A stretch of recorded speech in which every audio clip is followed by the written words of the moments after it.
depleted at an exponential rate as well.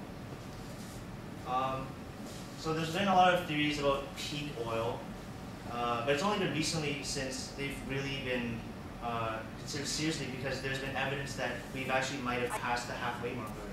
So for those of you unfamiliar with peak oil, imagine like a Gaussian or a bell curve, more commonly known as, and there's a line down the middle.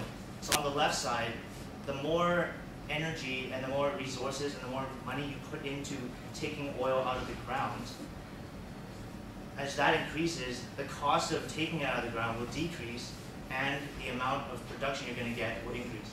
But once you get to the other side, even if you put more resources into the production, the cost is actually going to go up, and the amount of oil you're going to get is going to go down, because there's just a limited supply down there.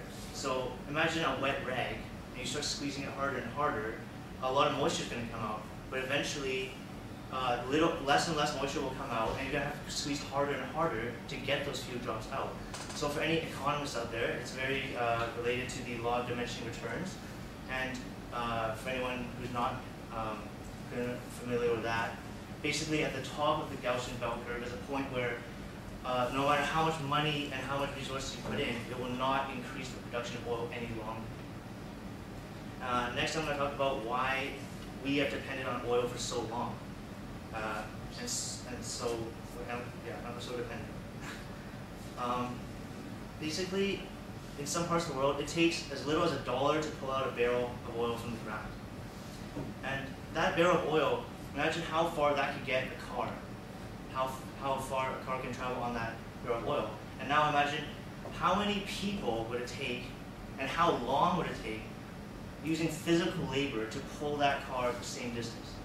So if you think about it that way, oil is probably one of the most cost-effective things, if not the most cost-effective thing we have ever discovered. And we use it fast. In 2003, in Canada, the oil use per capita was 50,000 to 100,000 kilograms. And in the United States, and some of the more industrial cities, over 100,000.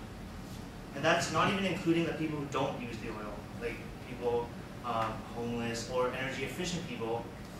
For every one of those people, that means there's another person using 2 times as much of that oil.